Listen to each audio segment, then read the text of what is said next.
kids, but this is the first time I'm making a learning tower for one of my kids, but I feel like I really need it. Like, I've just gotten more and more busy, and I think that this idea of the learning tower plus chalkboard is really great because I live in a really small home and I don't want to have another chalkboard somewhere in my house. So why not make it functional with both the learning tower and the chalkboard? I love these chalkboard learning towers. They are so cute and they would totally go with the aesthetic of my home, but I'm not about to spend $300 or $400 on one. Let's make it for under $100. Let's pretend I grabbed this from IKEA because I live in Canada and this IKEA Bekvam stool has been sold out forever in Canada, but if you're American, you can definitely grab it from there. This is the piece we're gonna work with today. So this is like the top of the stool, and then we need to add like the sides here, and then there's gonna be a front. So I need to cut like the sides. I'm gonna have it actually be enclosed. Some of them you see it's kind of like open. I just don't want to risk, like, Sabrina's kind of curious and she likes to climb like in like weird cracks, so I don't want to risk like anything open, so it's going to be totally closed. And then if I have enough wood, I hope I do, I'll do the front closed as well.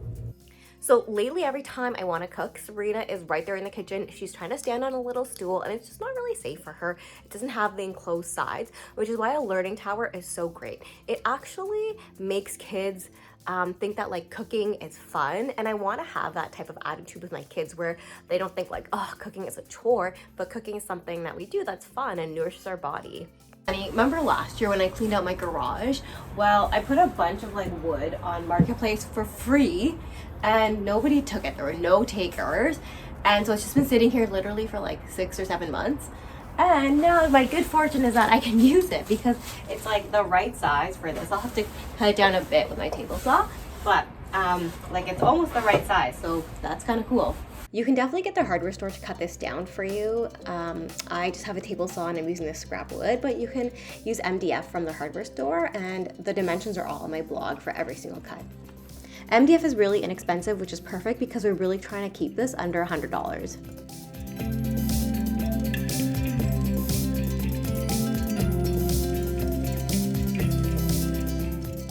Once I had my boards all cut, I headed to Michael's to get some chalkboard paper.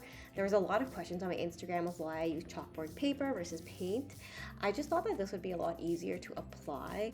This chalkboard paper is also more inexpensive than the chalkboard paint, and it's actually really easy to apply. Now you can totally do this with 2 rolls of the chalkboard paper. I made a mistake, so just don't be too generous when you're actually wrapping the paper. I thought I had bought enough paper, but then I had a lot of excess that I was cutting off, and I did think about it, but I don't have enough. And look how close I am. Right? On this side, it's just this top edge. I thought this piece would be long enough. Look, I'm like this short, that much, that's it.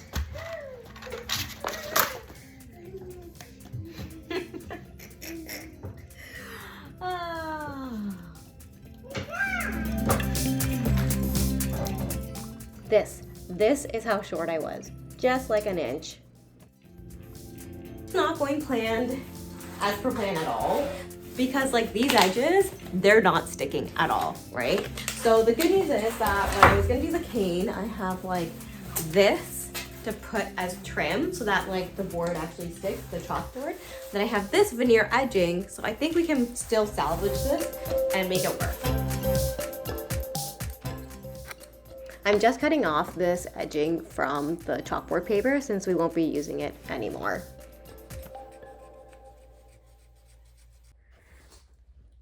I'm gonna add a cool detailing on the chalkboard, which is gonna make it look like one of those old school chalkboards from when we were kids. It's gonna be a wood trim. So you just need to make sure you set your miter saw to 45 degrees, and each shape that you cut is gonna be a trapezoid. Sometimes it can get confusing when you're not sure which way to set the saw, so I like to draw a mark on my trim and then line up the saw.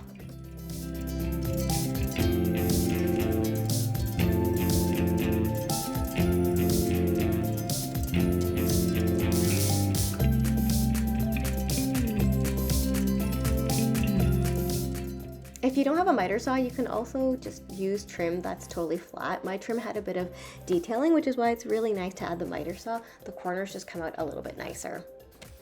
Then I stained it dark walnut, which was a really good match to the top of my stool. Here's the cool part. You can see that this trim actually has multi-purpose. Not only does it look really cute, but it also covers up the edge where I was a little bit short on my chalkboard paper. Then I just used my pin nailer with 3/4 inch nails to attach this to the surface. I get questions all the time on my pin nailer, and it is probably the most underrated tool. It's fantastic for thin trim. So if you need a new tool, if you just want to try something out, I highly recommend this. Okay, so you see all these edges, they're like super unsightly, right? That's how MDF is. MDF is like kind of like sawdust that they make into boards. So to cover this up, I'm going to use this. This is edge banding, and you can get this in lots of different colors. You get white and black, and then if you're using plywood, it also comes in wood. So you can just apply this on the edge and it covers it up and it makes it look like a finished piece of wood. Okay, so this is edge banding. So we're gonna take this to clean up this edge, right? So what I like to do is, let's cut, okay. So you just wanna start on one edge. So you just start basically ironing on one edge and you go all the way across. And I have my iron set on the highest setting. It's done. Perfect edge, right? Like seriously, that edge, it's perfect. So if you have some of these edges that stick up, all you need to do is just go in with your X-Acto knife and trim them down.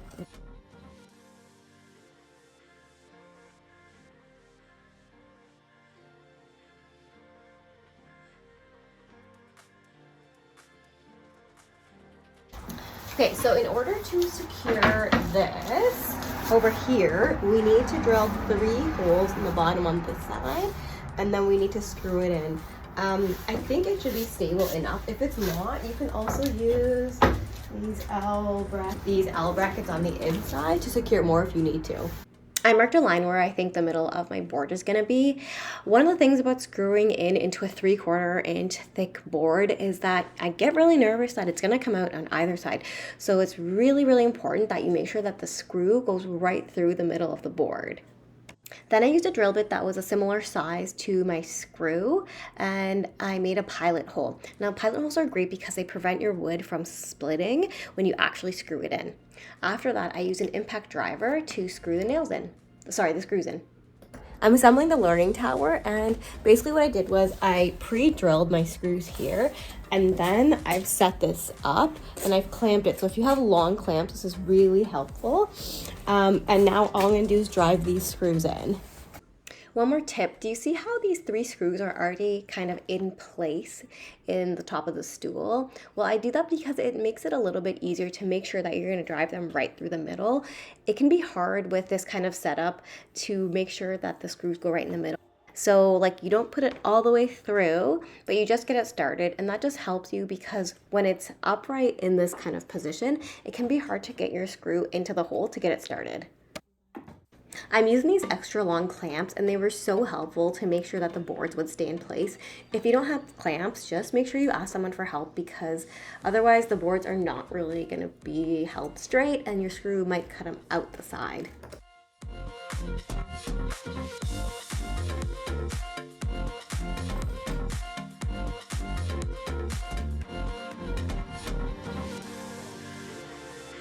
Okay, that's actually pretty cute. Just need to attach like the dowels, but looks really good. A lot of the learning towers I saw online just had a dowel and the front was open. I just felt like that wasn't really safe enough for my daughter. She loves to climb and she could easily climb right out of there or slip out. So I wanted to add a full panel, and this full panel also has the chalkboard on it. So it actually has 3 surfaces for the chalkboard, both on the sides and on the center as well. I'm just using my brad nailer to screw it in, to nail it in. You could also use screws if you don't have a brad nailer.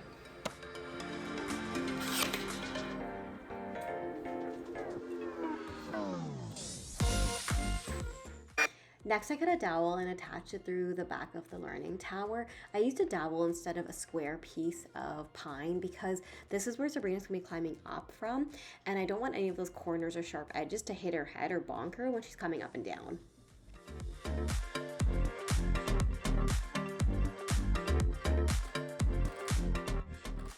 This learning tower is just about done and it's gonna be so cute. The last thing I wanted to do was paint the legs black just to give it a bit of contrast and so it goes really nicely with that chalkboard.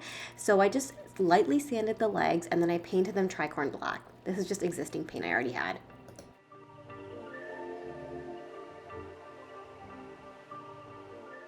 It's also great to make your own learning tower because you can actually customize it to the style of your home. So whether your cabinets are gray and you could paint it gray to match.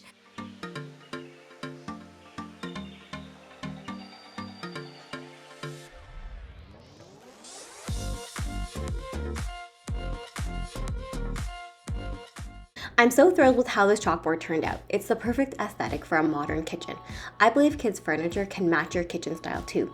I got into the kitchen with Sabrina right away and we started cooking. Surprisingly, she had so much fun and it was a lot easier for me to cook. After a while, she got tired of standing, so I moved her down to the chalkboard. Did I manage to stay under my $100 budget for this IKEA hack learning tower?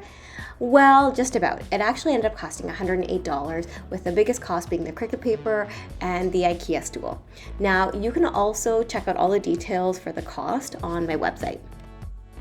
And one safety note, do not leave your child unattended while they're in this stool. Yes, it feels pretty secure, but you want to be right next to them at all times. I haven't had any incidents yet where I feel like the stool might tip over. It's really stable with that wide base. I hope you love this super functional and adorable IKEA hack. If you do, make sure to subscribe to my channel and there's lots more budget DIYs.